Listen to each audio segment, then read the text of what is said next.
నమస్తే, welcome to Andhraprabha. నేను శిశిర. ఇప్పుడు కేటీఆర్ గారి అరెస్ట్ మీద చాలా విషయాలు వినిపిస్తున్నాయంటే 2, 3 రోజుల్లో అరెస్ట్ చేయబోతున్నారని తదితర విషయాలు వినిపిస్తూ ఉన్నాయి. సో, ఆ విషయం గురించి మనం మాట్లాడదాం. మనతో పాటు ప్రజెంట్ ఉన్నారు మాజీ మంత్రివర్యులు మైసూర్ రెడ్డి గారు. ఆయనతో మాట్లాడదాం. నమస్కారం సార్. ఇప్పుడు మనకి కేటీఆర్ గారి అరెస్టు విషయంలో చాలా వార్తలు వినిపిస్తున్నాయి. 2, 3 రోజుల్లో అరెస్ట్ చేస్తారని, ఫార్ములా ఈ రేస్లో ఆయనని అంటే అక్రమాల కేసులో ఈ అరెస్టు ఉంటుందని అంటున్నారు. మీరేమంటారు ఈ విషయం? ఇప్పుడు ఫార్ములా ఈ రేసుకు సంబంధించి విచారణ జరుగుతోంది.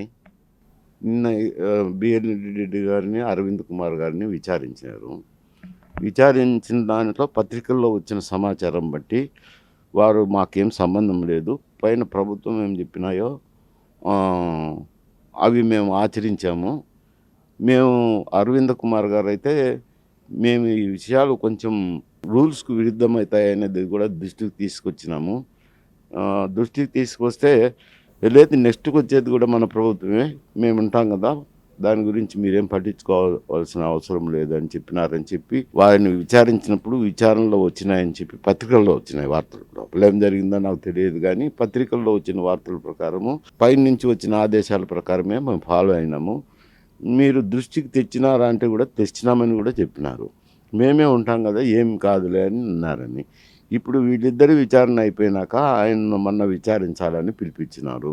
పిలిపించినప్పుడు నేను అడ్వకేట్ను పిలుచుకొస్తానంటే వాళ్ళు అభ్యంతరం చెప్పారు. మా విచారణలో అడ్వకేట్ను అలౌ చేయమని. మళ్ళీ క్వాష్ పిటిషన్ వేస్తారు హైకోర్టులో. క్వాష్ పిటిషన్ వేస్తే కొట్టేసినారు. ప్రైమా ఫేసి కొంత అక్రమాలు జరిగినట్టు ఉన్నాయి కాబట్టి ఇవి దర్యాప్తు చేయడంలో తప్పేం లేదు, దర్యాప్తు కొనసాగించవచ్చును అని చెప్పారు. చెప్పిన తర్వాత మళ్ళీ ఒక పిటిషన్ వేశారు, మేము అడ్వకేట్ తీసుకొని పోతాము అని చెప్పి. సరే, అడ్వకేట్ని కూడా అలో చేయండి అని చెప్పి కోర్టు డైరెక్షన్ ఇచ్చినారు. అయితే ఆ గదిలో ఉండేదానికి లేదు, పక్క గదిలో పెట్టండి, ఆయన కనపడేటట్టు పెట్టండి అని. అడ్వకేట్ గారికి కేటీఆర్ గారు కనిపించేటట్లు పెట్టి విచారణ చేసుకోండి అని చెప్పారు. కాబట్టి వాళ్ళ విచారణ అయిపోయినాక ఈయన్ని విచారించుతారు. విచారించినప్పుడు ఈయన చెప్పే విషయాలు ఉంటాయి కదా. ఇప్పుడు అరవింద్ కుమార్ గారు ఏమన్నారు, వారు చెప్పినట్టే మేము చేసినాము, రూల్స్ కూడా తెచ్చినాము అన్నారు. అవన్నీ రికార్డ్ చేశారు వాళ్ళు. దాన్ని బట్టి మరి మీ సెక్రటరీ గారు ఇట్లా చెప్పారు ఆయన చెప్పి అడిగినప్పుడు ఈయన జవాబులు ఉంటాయి కదా.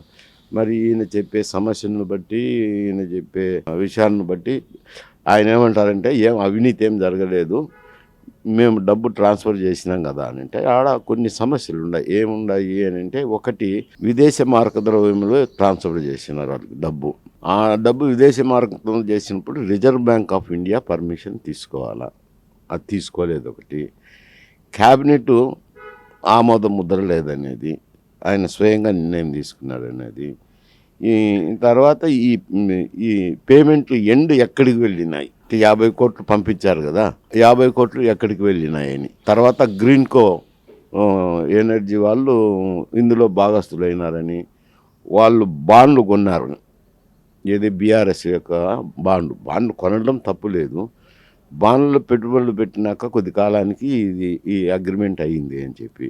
ఇవన్నీ ఈ ఏసీబీ దర్యాప్తులో బయటకు వస్తున్న విషయాలు. ఇవి ఏసీబీలో వచ్చేసి కాకుండా ఏసీబీ వాళ్ళు ఒక సైడు ఈ కేసు మీద ఇట్ట విచారణ చేస్తుంటే ఈడీ నోటీస్ ఇచ్చారు. ఎందుకు, రిజర్వ్ బ్యాంక్ పర్మిషన్ లేకుండా డబ్బు ట్రాన్స్ఫర్ చేసినారు కాబట్టి వాళ్ళ రెగ్యులేషన్స్ను వైలేట్ చేసినారని చెప్పి ఈడీ కూడా నోటీసులు ఇచ్చినారు ఎందుకు. ఇప్పుడు వాళ్ళు నోటీసులు ఇచ్చినారు, వీళ్ళు ఎంక్వైరీ చేస్తున్నారు కాబట్టి కొంచెం ఇబ్బందికర సమస్య ఇది.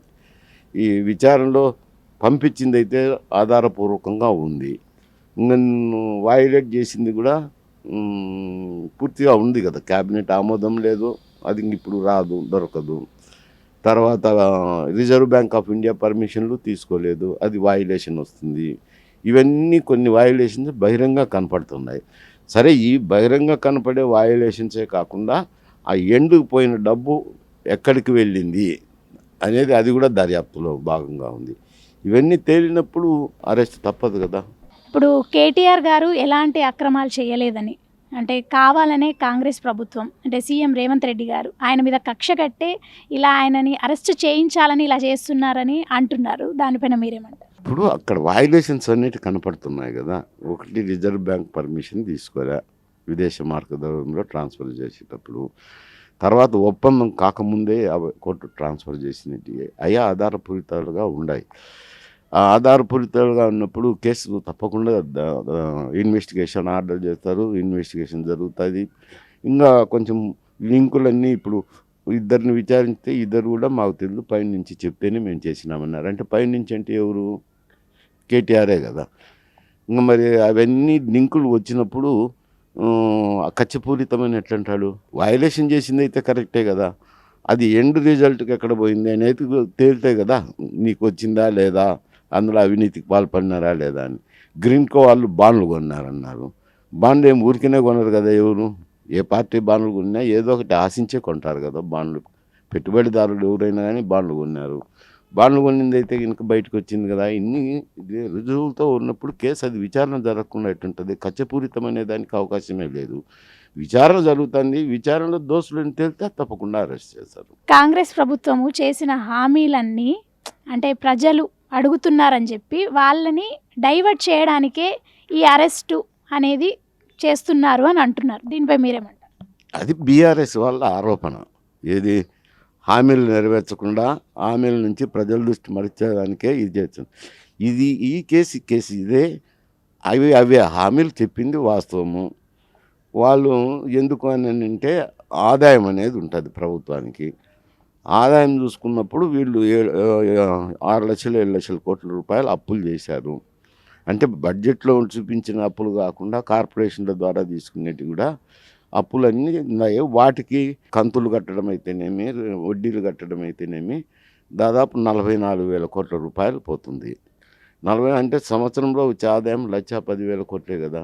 1,10,000 కోట్లలో 44,000 కోట్లు కంతులు వడ్డీలకు పోయినప్పుడు ఇంకా మిగిలింది డబ్బులు 60% దగ్గర శాలరీసు పెన్షన్స్కి పోతాయి. ఏముంది అక్కడ డబ్బు? ఇప్పుడు హామీలు అయితే నెరవేర్చాలి. మాట ఇచ్చినాక చూసుకుని నువ్వు మాట ఇవ్వాలి కదా అనేది ఎవరమైనా అంటాంలేండి. బీఆర్ఎస్ అయినా అంటుంది, నేనైనా అడుగుతాను, ఇంకొకరైనా అడుగుతారు, ప్రజలైనా అడుగుతారు. ఇప్పుడు హామీలన్నీ ఒకటొకటే. బస్సు ప్రయాణం అయితేనేమి, పెన్షన్లు పెంచడం అయితేనేమి, వైవల్ ఆఫ్ లోన్స్ అయితేనేమి కొంత కండిషన్స్ పెట్టినారు. కొందరికి వస్తున్నాయి, కొందరికి రాలేదనేది ఉంది. అవి నెరవేరుస్తున్నారు కదా. ఇది కూడా సంక్రాంతి నుంచి ఈ అన్ని కార్యక్రమాలు నెరవేరుస్తాము అని అంటున్నారు. అవి నెరవేర్చినప్పుడు భరోసా, రైతు భరోసా సంక్రాంతి నుంచి వేస్తామంటున్నారు. ఇవన్నీ ఒక దిక్కు చేస్తున్నారు కదా. చేస్తున్నప్పుడు హామీలను నుంచి ప్రజలు మర్చిపోయేదేముంది? ఇస్తున్నారు కదా. 100కు 100% ఇస్తున్నారా అంటే అవునొచ్చు, కాకపోవచ్చు. గైడ్లైన్స్కి వచ్చేవాళ్ళు ఉంటారు, రాని వాళ్ళు ఉంటారు, రకరకాలు ఉంటాయి కాబట్టి అది వేరు సమస్య. వాళ్ళు హామీలు అయితే ఇస్తున్నారు కదా. ఈ హామీలు చెప్పినట్టయితే ఇస్తున్నారు. అవి 100% ఇస్తారా, 50% ఇస్తారా, 60% ఇస్తారా అనేది ప్రశ్న. దాని నుంచి డైవర్ట్ చేసేది ఏముంది? లేదు కదా. ఇక్కడైతే ఎవిడెన్స్లు అయితే కనపడుతున్నాయి కదా. ఒక ప్రభుత్వం నిర్వహించినప్పుడు బాధ్యత అనేది వస్తుంది. ఊరికి ఇష్ట ప్రకారం ఉపయోగించి ఇప్పుడు కట్టగట్టినారని అంటే అది అసందర్భంగా కనపడుతుందే కానీ వాస్తవం కాదు. విచారణలు అయితే చెప్తున్నారు కదా. వాళ్ళు చెప్తేనే మేము పే చేసామంటున్నారు. నిబంధనలకు విరుద్ధంగా కూడా అవుతుందేమో అని మేము దృష్టికి తెచ్చినా ఇమ్మన్నారు. మేమే అధికారంకి వస్తాం కదా అని అన్నారు. అంటే అవన్నీ పత్రికల్లో వచ్చే వార్తలు నిజమైతే జవాబుదారీ అయితే ఉంది కదా.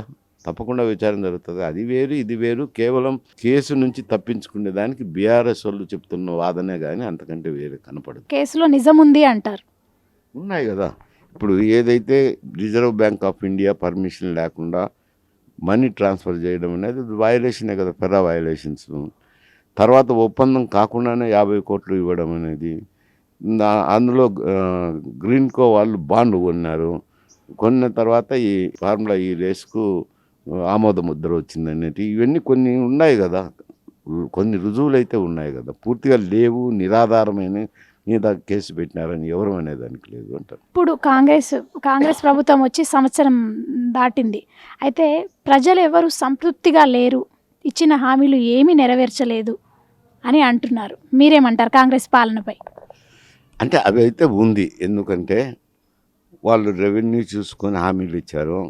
ఎందుకంటే రాష్ట్రానికి ఎంత రెవెన్యూ వస్తుంది, అంటే ఏ సంవత్సరం ఆ సంవత్సరం రెవెన్యూ పద్దు తేలదు. బడ్జెట్ అంచనాలు మాత్రమే ఉంటాయి. అంతకుముందు సంవత్సరమే రివైజ్డ్ ఎస్టిమేట్లన్నీ ఉంటాయి. ఇంకా అంతకుముందు సంవత్సరమే బడ్జెట్ అంచనా అకౌంట్స్, యాక్చువల్ అకౌంట్స్ వస్తాయి.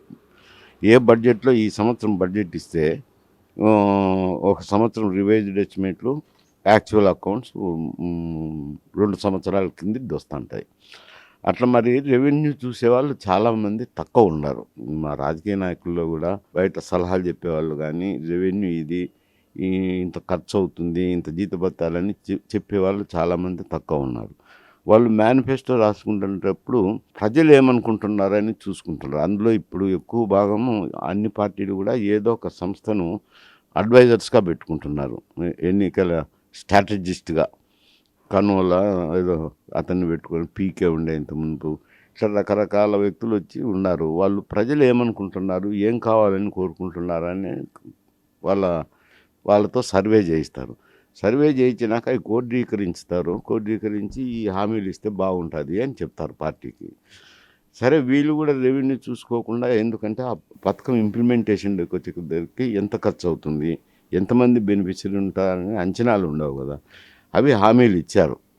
ఇప్పుడు ప్రభుత్వానికి వచ్చినాక అవన్నీ ఎంతమంది బెనిఫిషరీస్ వస్తారు, ఎంత ఖర్చు అవుతుంది, ఒక్కొక్క పథకంకి వస్తాయి, అవి నెరవేర్చాలంటే కొంత బడ్జెట్లో రెవెన్యూస్ లేవు కాబట్టి కొంచెం కండిషన్స్ పెడుతున్నారు. కండిషన్స్ పెట్టినప్పుడు కొంతమందికి వస్తుంది, కొంతమందికి రాదు. దానివల్ల ఏమవుతుందంటే రానోళ్ళు రాలేదంటారు, వచ్చిన వాళ్ళు ఏమంటారు అని అంటే, ఏం మా డబ్బు మాకు ఇస్తున్నారు, ఏం వాళ్ళ ఇంట్లో తెచ్చిస్తున్నారా, రేవంత్ రెడ్డి ప్యాకెట్ నుంచి ఇస్తున్నారా అనే మాటలు కూడా వస్తాయి. ఇంతకుముందు జగన్మోహన్ రెడ్డి సమయంలో కూడా అదే జరిగింది. ఆయన నవరత్నాలని 9 హామీలు ఇచ్చారు. 9 హామీలు ఇచ్చి ఆయన ఏమనుకున్నారు అని అంటే, నేను మా ఈ పథకాల్లో లబ్ధి పొందిన వాళ్ళంతా ఓట్లు వేస్తే తప్పకుండా అధికారంలోకి వస్తాను అనే ఒక ధీమాతో ఉన్నారు. కానీ ఎన్నికల ఫలితాలు వచ్చేసరికి పథకాలు ఏం చేయకుండా పోయినాయి కదా. ఎందుకు అని అంటే ఇదే కారణం. ఎందుకంటే ఈ చేత్తో ఇచ్చా ఆ చేత్తో తీసుకుంటేనే వాళ్ళు కొందరు, ఏమో ఆయన జోబీ నుంచి ఇస్తున్నారా, మన డబ్బు మనకి ఇచ్చిందే కదా అని కొందరు, ఇట్లా రకరకాలుగా టోటల్గా పరిపాలన మీద దృష్టి తీసుకొని ఓట్లు వేసినారు.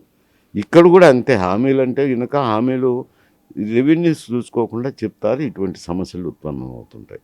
అంటే మార్పు రావాలి, మనకి కాంగ్రెస్ కావాలని ఓటేసిన వాళ్ళంతా అసలు మాకు ఎలాంటి మార్పు లేదు ఈ సంవత్సరంలో కాంగ్రెస్ ప్రభుత్వంలో అని అంటున్నారు. ఈ 4 ఏళ్ళ తర్వాత మళ్ళీ నెక్స్ట్ కూడా కాంగ్రెస్ వస్తుందంటారా, లేకపోతే బీఆర్ఎస్ వస్తుందంటారా? అవి ఇప్పుడు 4 సంవత్సరాలు చెప్పలేము. ఇప్పుడైతే కొంత హామీలు నెరవేర్చడంలో 100కు 100% నెరవేర్చలేదని కొంత ప్రజల్లో అసంతృప్తి అయితే ఉన్నమాట వాస్తవం, ఎవరు కాదంటే. కానీ దాన్ని పరిపాలించేవారు ఇప్పుడు మంత్రులంతా గ్రామాలకు వెళ్ళి మనం చేపట్టిన పథకాలన్నింటినీ వివరించమంటున్నారు. గ్రామాల్లోకి వెళ్ళినప్పుడు ఏమో కొందరు వ్యక్తులు ఉంటారు కదా, లబ్ధి పొందిన వాళ్ళు ఉంటారు కదా, లబ్ధి పొందిన వాళ్ళు లేకుండా ఉండరు కదా. రైతు భరోసా కింద ఇచ్చిన వాళ్ళు, తర్వాత రుణమాఫీ చేసిన వాళ్ళు, పెన్షన్ పెరిగిన వాళ్ళు, రకరకాల వాళ్ళు ఉంటారు కదా.